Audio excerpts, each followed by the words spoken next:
Assalamualaikum warahmatullahi wabarakatuh.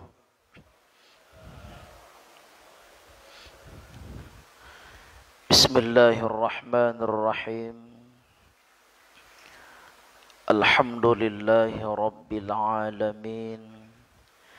Allahumma salli wa sallim ala sayyidina Muhammad wa ala alihi wa sahbihi ajma'in, amma ba'd.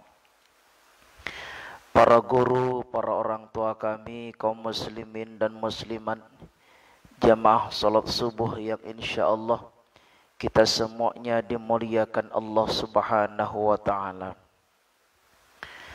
Alhamdulillah, mari kita senantiasa bersyukur kepada Allah Subhanahu wa taala atas segala limpahan rahmat dan karunia yang telah Allah berikan. Mudah-mudahan kita semua senantiasa diberikan kekuatan untuk melaksanakan semua yang diperintahkan, serta diberikan kekuatan untuk meninggalkan semua yang dilarang Allah, sehingga kita tergolong orang-orang yang bahagia di dunia serta bahagia di akhirat. Amin ya rabbal alamin. Allahumma salli ala sayyidina Muhammad wa ala ali sayyidina Muhammad. Mudah-mudahan kita semua tergolong orang-orang yang dirindukan Rasulullah serta mendapatkan syafaatnya di yaumil mahsyar kelak. Amin ya rabbal alamin. Jemaah yang dimuliakan Allah Subhanahu wa taala, hak muslim terhadap muslim yang lainnya adalah menebarkan salam. Hukum asal mengucapkan salam adalah sunnat.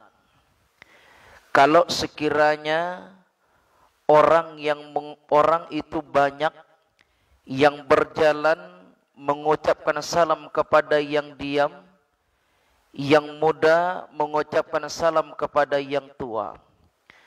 Apabila orang yang berjalan itu ramai, yang muda itu banyak, maka hukumnya adalah sunnat kifayah. Salah satu saja yang mengucapkan, maka yang lain juga ikut sudah mengucapkan. Menjawab salam adalah fardu ain, akan tetapi bagi orang yang ramai mendengarkan ucapan salam tersebut, maka menjawabnya adalah fardu kifayah. Akan tetapi jamaah yang dimuliakan Allah Subhanahu wa taala, hukum akan menjadi berubah disebabkan karena beberapa perkara. Sebelum kita melihat hukum menjadi berubah, kita lihat pendapat Imam Abu Muhammad Al-Qadhi Al-Husain, kemudian juga Imam Abul Hasan Al-Wahidi di dalam kitab Al-Azkar An-Nawawi menjelaskan. Dua imam tersebut berpendapat bahwa menjawab salam itu harus spontanitas, harus seketika. Apabila ada orang mengucapkan salam, sedangkan orang yang menjawabnya menunda menjawabnya, ditunda dijawab salam tersebut, ditangguhkan jawab salam tersebut, maka kalau sudah ditunda, kalau sudah ditangguh, kemudian ketika ia menjawabnya sudah menangguhnya, dua imam tersebut berpendapat kewajiban menjawab salamnya belum gugur. Jadi misalkan ada orang ngucap salam, tengok dulu mukanya, ini siapa? Sudah ditengok mukanya baru dijawab, ini namanya menangguhkan menjawab salam. Menangguhkan menjawab salam ketika salam itu dijawab belum menggugurkan kewajiban. Maka dengan demikian jamaah yang dimuliakan Allah Subhanahu wa taala, Imam An-Nawawi dalam kitab Al-Azkar menjelaskan setidak-tidaknya ada beberapa poin yang mengucapkan salam itu tidak sunnat, yang menjawabnya pun juga tidak wajib. Siapakah mereka?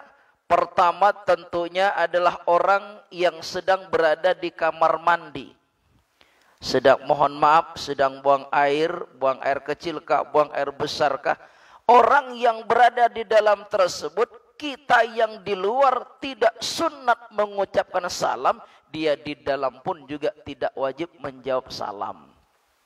Jadi misalkan jangan pula mentang-mentang tuan rumahnya lagi di kamar mandi, kita mau pergi buru-buru, Pak saya pergi duluan, Assalamualaikum, itu tidak sunat. Artinya apa? Orang yang berada di kamar mandi ketika kita mengucapkan salam ini tidak mendapatkan nilai pahala. Karena perkara yang demikian orang yang berada di dalamnya tidak wajib untuk menjawab. Yang di dalam tidak wajib, kita pun juga tidak sunat untuk mengucapkan. Jadi jangan mentang-mentang menebarkan salam itu bagian hak seorang muslim. Tak nengok orang lagi di mana ucap salam terus. Jamaah yang dimuliakan Allah Subhanahu wa taala, orang yang berada di kamar mandi tidak wajib menjawabnya. Kenapa demikian? Pertama, memang tempat yang tidak layak. Yang kedua, dia tidak bisa menjawab secara seketika atau spontanitas. Ini hukum sunatnya akan menjadi berubah, hukum menjawab wajib pun juga menjadi berubah. Yang kedua, orang yang sedang makan, yang sedang mengunyah. Orang yang sedang mengunyah makanan, kitanya yang mengucapkan salam tidak sunat. Orang yang sedang mengunyah makanan pun juga tidak wajib menjawab salam. Jadi jangan mentang-mentang kita mengucap salam, orang yang sedang makan tak menjawab, marah-marah. Saya mengucap salam kok nggak dijawab. Orang lagi mengunyah makanan menurut Imam An-Nawawi tidak wajib menjawab salam. Apalagi kalau sekiranya yang dikunyahnya sedang makan abon. Wah, orang lagi makan abon misalkan. Assalamualaikum, tak dijawab. Kita ulang, Assalamualaikum. Habis tersembur nanti kalau dia jawab. Maka jamaah yang dimuliakan Allah Subhanahu wa taala, orang yang sedang mengunyah makanan, kita yang mengucapkan tidak sunat, dia yang sedang mengunyah pun juga tidak wajib untuk menjawabnya. Itu yang kedua. Yang ketiga, Imam An-Nawawi mengatakan tidak sunat mengucapkan salam kepada orang yang sangat mengantuk, orang yang ngantuk dan juga orang yang tidur. Nah, ini terkait dengan mengucapkan salam orang yang ngantuk ini kan jelas orang yang tidak fokus. Pikirannya tidak fokus. Jadi kalau kita mengucapkan salam tidak menutup kemungkinan salam kita akan tertunda dijawab. Kenapa?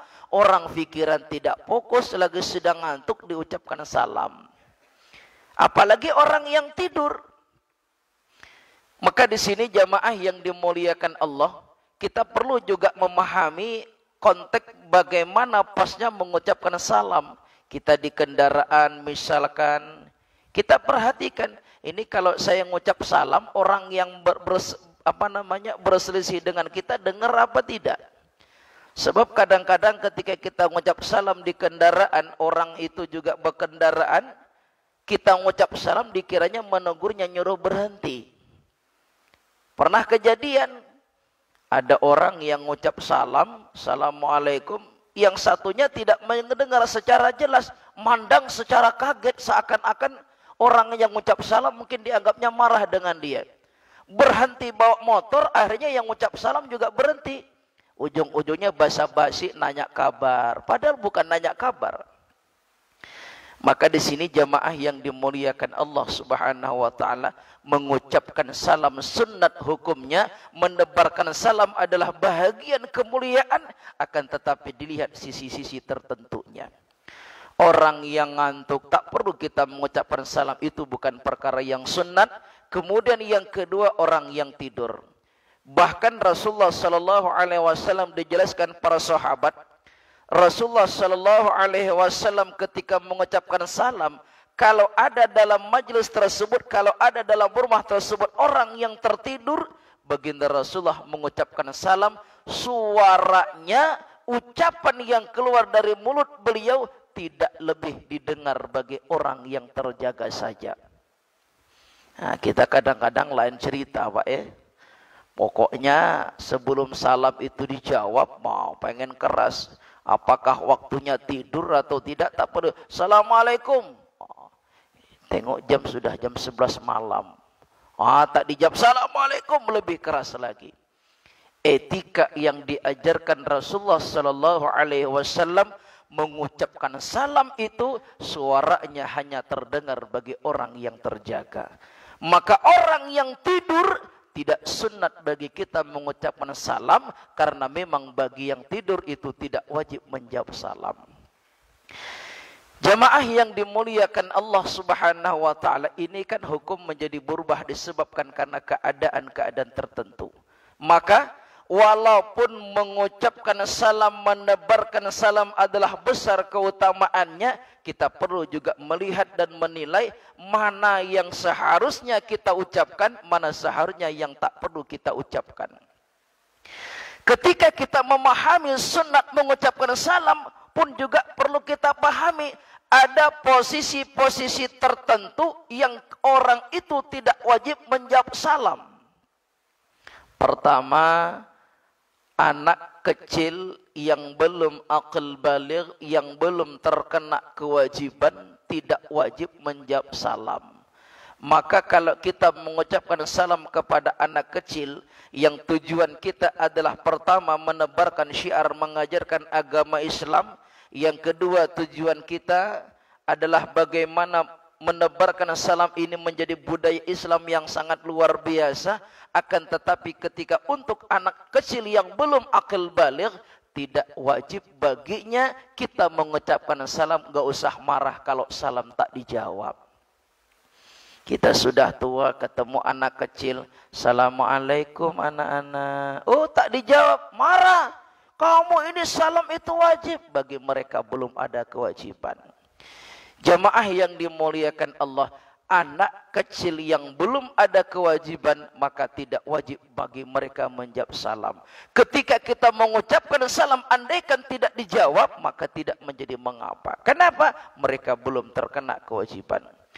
Yang kedua, tidak wajib juga dijawab salam menurut Imam An-Nawawi, kalau sekiranya yang mengucapkan salam tersebut dengan yang menjawab salam adalah yang bukan mahramnya, berlawanan jenis. Alasannya apa? Andaikan salah satu di antaranya itu dengan mengucapkan atau menjawab salam bisa menimbulkan fitnah. Ini perlu juga kita garis bawahi, sebab jamaah yang dimuliakan Allah, pengalaman ada kadang-kadang nih, mohon maaf ya Bu ya, ada kadang-kadang anak mudi kita, anak gadis kita itu kadang-kadang jawab salamnya dibuat-buat. Suaranya biasanya lantang, suaranya biasanya biasa-biasa saja. Tapi ketika tengok yang jawab mengucap salam ganteng, oh bahasa dibuat-buat. Waalaikumsalam warahmatullahi. Nah, maka jamaah yang dimuliakan Allah, Imam Nawawi mengatakan mengucapkan salam kepada lawan jenis kalau bisa menimbulkan fitnah, ini bukan sunnah. Menjawab salam pun juga demikian. Andaikan menjawab salam dari lawan jenis yang bisa menimbulkan fitnah, ini hukumnya tidak wajib. Maka kita perlu sampaikan kepada anak-anak kita, nah, kalau sekiranya bisa menimbulkan fitnah, tak perlu kamu menjawab salam mereka. Kenapa? Yang namanya menimbulkan fitnah ini bisa menimbulkan dosa. Menghindari mudarat jauh lebih baik daripada mengucapkan perkara-perkara yang sunat. Maka jamaah yang dimuliakan Allah Subhanahu wa taala, ini perkara-perkara yang harus kita fahami. Ketika kita mengucapkan salam tidak mendapatkan jawaban, berarti ucapan salam kita itu tidak tepat. Anak kecil kita ucapkan salam tak perlu menunggu jawaban. Lawan jenis yang jelas-jelas dia adalah wanita cantik, bisa menimbulkan fitnah. Ketika kita mengucapkan salam tidak ada jawaban pun juga tak perlu kita paksakan. Yang lebih lagi adalah mengucapkan salam kepada orang-orang yang berada di dalam kubur. Jangan pernah menunggu jawaban. Sebab jamaah yang dimuliakan Allah Subhanahu wa taala, orang yang sudah berada di dalam kubur tidak punya lagi kewajiban. Tidak punya kewajiban, maka kalau mereka jawab ya alhamdulillah, kalau mereka tak jawab juga alhamdulillah, bahkan lebih baik mereka tak usah jawab kedengaran telinga kita. Kalau mereka menjawab sampai telinga kita mendengar, ini sangat berbahaya sekali. Jamaah yang dimuliakan Allah Subhanahu wa taala, ini perkara-perkara yang makruh bagi kita untuk mengucapkan salam. Ada pula yang haram. Di dalam hadis yang diriwayatkan oleh Anas bin Malik radhiyallahu anhu, haram menurut Imam An-Nawawi dan jumhur para ulama, haram mengucapkan salam kepada orang-orang kafir. Orang-orang kafir, orang-orang non-muslim, orang-orang yang berbeda agama, jumhur para ulama dengan berdasarkan hadis Rasulullah sallallahu alaihi wasallam dari Anas bin Malik, haram bagi kita muslim untuk memulai mengucapkan salam. Sebab salam itu hanyalah untuk orang-orang muslim. Sahabat Rasulullah sallallahu alaihi wasallam Uqbah bin Amr, pernah dia mengucapkan salam kepada orang Nasrani. Assalamualaikum warahmatullahi wabarakatuh. Orang Nasrani menjawab, Waalaikumsalam warahmatullahi wabarakatuh. Setelah orang Nasrani tersebut meninggalkan Uqbah, pelayannya mengatakan, wahai Tuan, yang Tuan mengucapkan salam tadi itu bukan orang Muslim. Dia adalah orang Nasrani. Apa yang dilakukan Uqbah? Uqbah pergi mengejar orang tersebut dan mengatakan, apa kata Uqbah? Inna rahmatallahi wa barakatuhu alal mu'min. Kata Uqbah, sesungguhnya rahmat Allah, berkah Allah itu hanya untuk orang-orang yang beriman. Ini cara Uqbah menarik ucapan salamnya karena memang dia tidak tahu yang orang itu adalah orang yang bukan beragama Islam. Maka jamaah yang dimuliakan Allah Subhanahu wa taala, sikap Uqbah ini tentu sangat jelas. Sebagaimana hadis dari Anas bin Malik itu yang mengharamkan baginda Rasulullah melarang kita untuk memulai mengucapkan salam kepada orang yang berbeda agama. Jadi ada yang sunnah, ada yang makruh, pun juga malah ada yang haram. Jemaah yang dimuliakan Allah Subhanahu wa taala, muncul pertanyaan. Andaikan yang mengucapkan salam itu adalah orang mereka yang memulai, apa sikap kita? Baginda Rasulullah sallallahu alaihi wasallam pernah orang-orang Yahudi dan Nasrani mengucapkan salam kepada beliau. Jawaban beliau dengan singkat, wa'alaikum, dan atas kamu. Entah atas kamu apa, wallahu a'lam bishawab. Baginda Rasulullah sallallahu alaihi wasallam menjawab dengan jawaban wa'alaikum. Tidak wa'alaikumussalam, tidak warahmatullah, tidak wabarakatuh. Jumhur para ulama jawabannya adalah dengan jawaban demikian. Wa'alaikum. Orang non-muslim mengucapkan salam kepada kita, cukup jawaban kita adalah wa'alaikum. Beda halnya kalau yang mengucapkan adalah orang yang seakidah dengan kita, yang dia menitipkan salam, ini jawabannya bertambah. Jawaban untuk orang yang menyampaikan salam dan jawaban kepada orang yang menitipkan salam. Wa'alaika wa'alaikumus wa'alaika wa'alaihi salam. Salah seorang sahabat menyampaikan, ya Rasulullah, ayahanda saya titip salam kepada Tuhan. Apa jawaban Rasulullah? Wa'alaika wa'ala abika salam. Keselamatan atas kamu dan keselamatan atas ayah kamu. Jadi jamaah yang dimuliakan Allah, kalau orang ngucap salam tidak pas kalau cuma jawabannya salam, Pak, si anu kirim salam, assalamualaikum, waalaikumsalam warahmatullah. Itu cuma untuk yang nyampaikan salam, belum yang menitipkan salam. Maka wa'alaika wa'alaihi salam, untuk yang mengucapkan, yang menyampaikan, dan untuk orang yang menitip salam. Dua-duanya harus kita jawab. Itulah yang diajarkan baginda Rasulullah sallallahu alaihi wasallam. Jamaah yang dimuliakan Allah Subhanahu wa taala, cukup sederhana ini yang kita bahas terkait dengan masalah salam. Mudah-mudahan bermanfaat. Insyaallah pertemuan berikutnya kita akan menjelaskan hak muslim yang kedua, yaitu fa'idha da'aka fa'ajibhu, apabila mereka mengundangmu maka penuhilah undangannya. Demikian, sebelum kita akhiri, silakan kalau ada yang perlu kita diskusikan. Wallahu a'lam. Ya. Waalaikumsalam warahmatullahi wabarakatuh.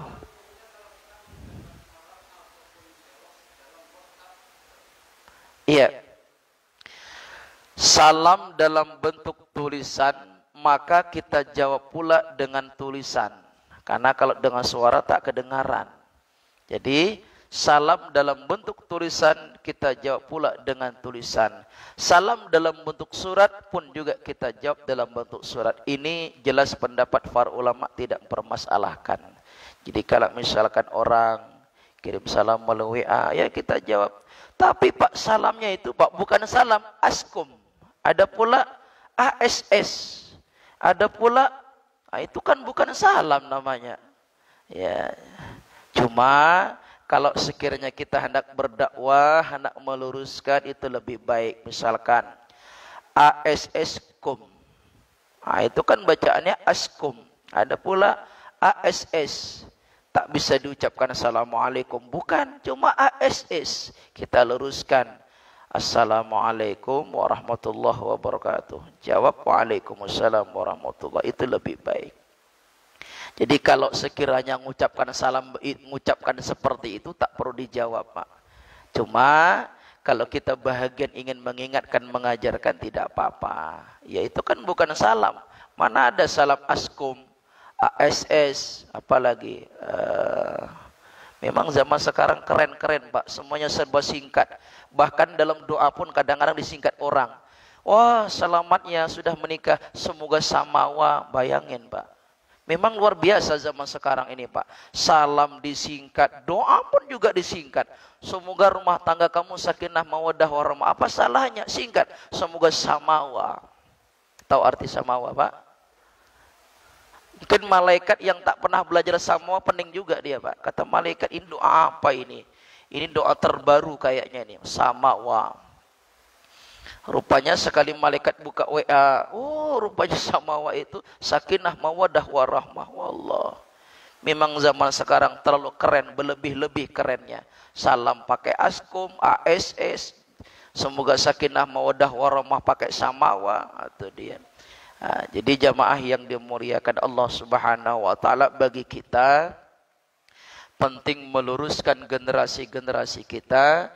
Doa itu sampaikanlah doa yang sempurna supaya kita mendapatkan nilai pahala. Orang yang menerima pun juga demikian adanya. Ya Allah, mudah-mudahan rumah tanggamu sakinah mawaddah warahmah, senantiasa dalam lindungan dan rahmat Allah. Amin.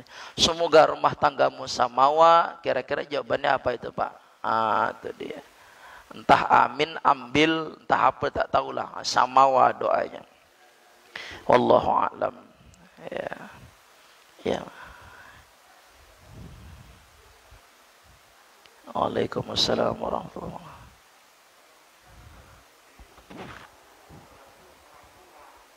Dalam kurang jelas suaranya, Pak.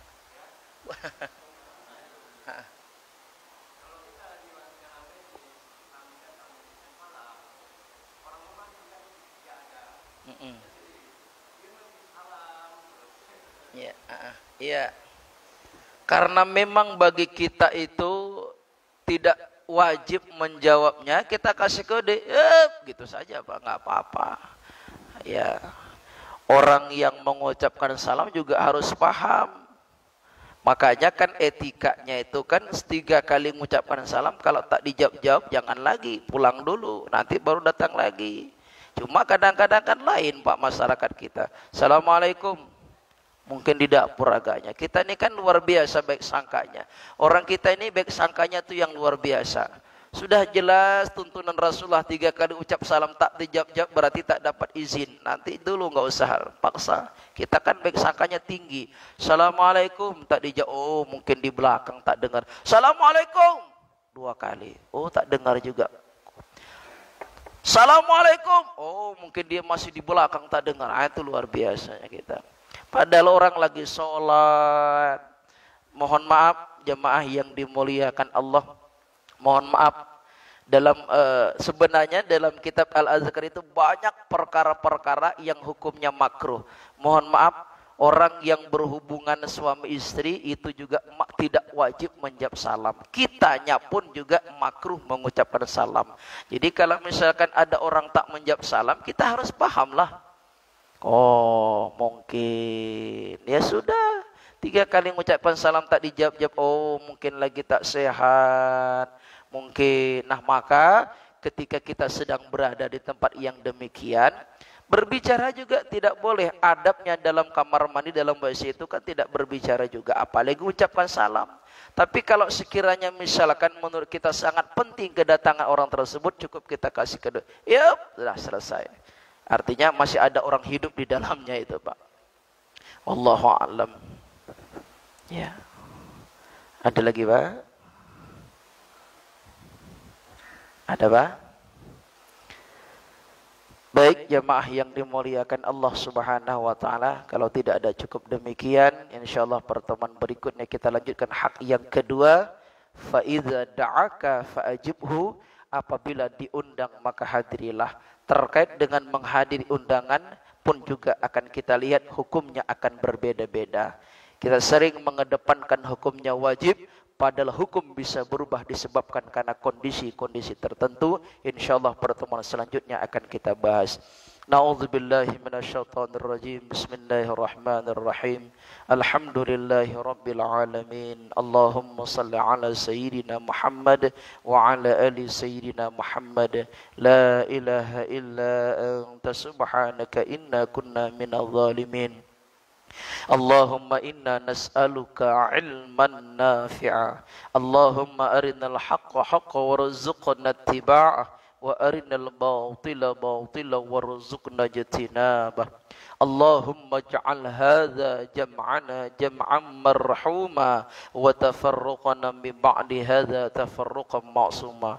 Ya muqallibal qulub la tuzigh qulubana ba'da idh hadaitana. Rabbana atina fid dunya hasanah wa fil akhirati hasanatan wa qina adzaban nar. Wa sallallahu ala sayyidina Muhammadin nabiyil ummi wa ala alihi wa sahbihi ajma'in. Subhana rabbika rabbil izzati amma yasifun wa salamun alal mursalin walhamdulillahi rabbil alamin. Taqabbalallahu minkum.